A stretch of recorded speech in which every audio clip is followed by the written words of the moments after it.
Hey, good afternoon. It's Raven Tactical here. One of the comments I had was in regards to the broken, broken bolt that I had right here. This broken bolt that snapped.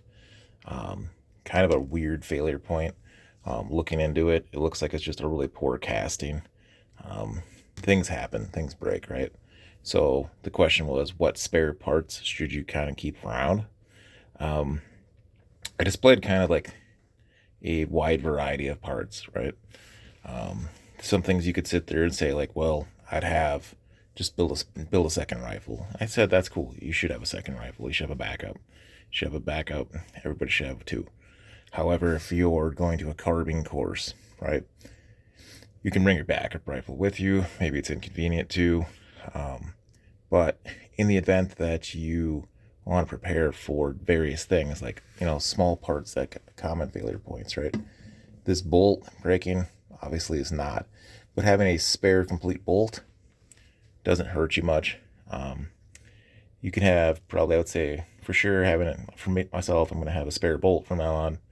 I do with the other guns. I mean, every bolt carrier can go into another M16 or M4, I should say, or AR15.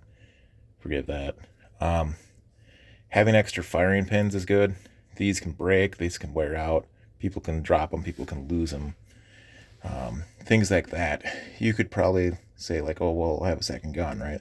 Well, what happens if you lose your extractor? Here's your extractor right here. If you lose your extractor while cleaning, right? Cleaning the gun in the field, you drop your extractor.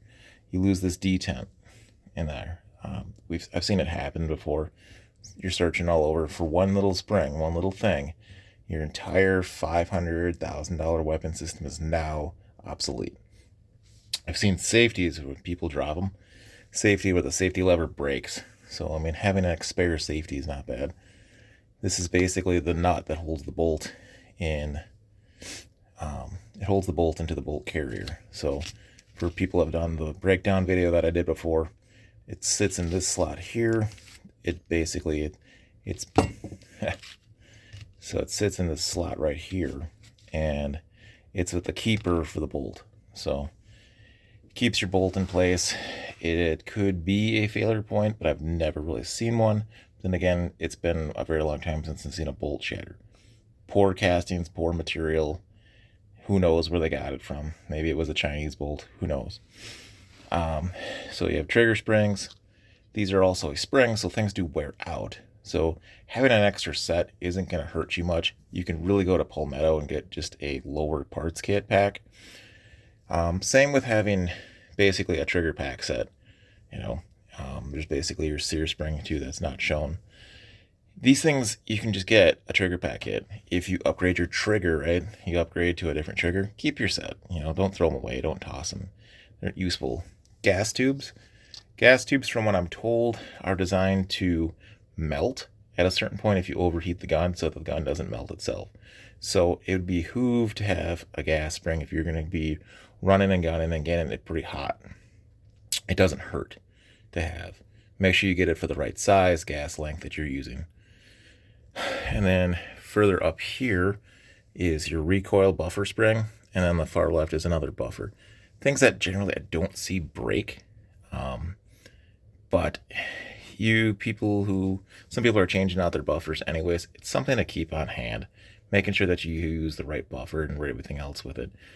It's not going to be something I would probably keep in a pack. And I'll kind of I'll point to the ones that I would say, like if I'm going to a course, or maybe something that I'd keep in a small pack if I was doing like a recon patrol or whatever. This buffer spring and buffer retainer, it's fairly common when you're building them that sometimes I don't want to say wrench, but basically your flat tip slips and then she gets shot across the room. Having extra ones, great. And that's another probably good point to this. Having extra springs and stuff will help you out when you're disassembling or reassembling a gun, putting it together. Here you see the detents. These detents hold in basically the takedown pins. Very common to fly around, especially if you're pulling one together. And then you have your trigger pack pins. If by some chance that you took it apart or they do fall out, they shouldn't because they're under tension. But let's just say, for whatever reason, Murphy's Law, you lost them. Just having an extra set is going to save you time and energy from having a downed weapon. This cotter pin is what retains the firing pin inside the bolt carrier here. So your firing pin is held by this carrier, this cotter pin. Also, a very common item to lose is this. Like, if it drops, it falls, especially if you're outside. I mean, if you're in a sterile environment, it's not necessarily, but we're talking prepping, so you're not necessarily going to be in a sterile environment. And then I'm looking at gas rings right here. So on your bolt, and this is the broken bolt, you have 3 gas rings that sit on this side. Notice there's gaps, right? Well, they're gaps kind of like on a piston. You don't want them all lined up together either, so you want to space them out so that your rifle will cycle too. Replacing these gas rings, I would say it's a safe bet. If you're seeing like you're having some weakness with your rifle, it's not an expensive thing at all to replace. They're relatively cheap, but it's a kind of a pennies on the dollar thing that you can save.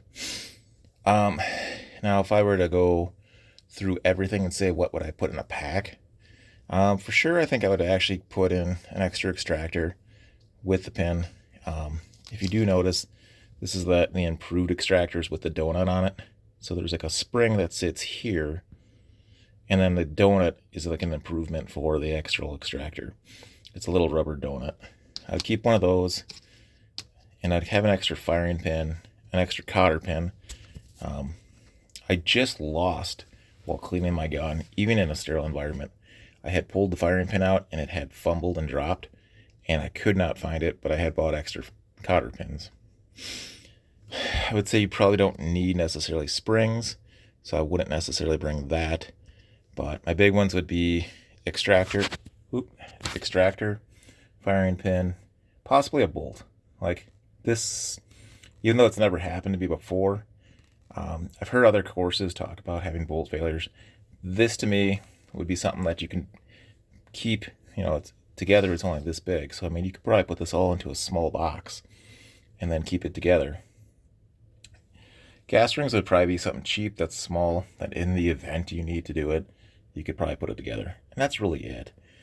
I mean, I wouldn't say you need to have this on your pack, but all of this together would be something I would have back at your shop or back at your armory. It doesn't hurt to buy just a completely new bolt if you want to. I mean, some of these run between $60 and $150 for the average one. And if you want to buy the whole BCG, that's fine. And BCG bolt carrier group. So it comes with the bolt usually in it and all put together. Buying it separately, it can cost a little bit more. If you do look at it this way, having a spare bolt carrier group would be pretty decent. These firing pins are not that bad. I went to Midway USA, and looked up these individual items and bought a couple packs of everything. I bought like 5 firing pins and 5 cotter pins, and it's just something that you can keep on hand and keep your weapon system functioning and going. So if you have any questions, just let me know. It's Raven Tactical out. Stay safe, keep in the game. Thank you.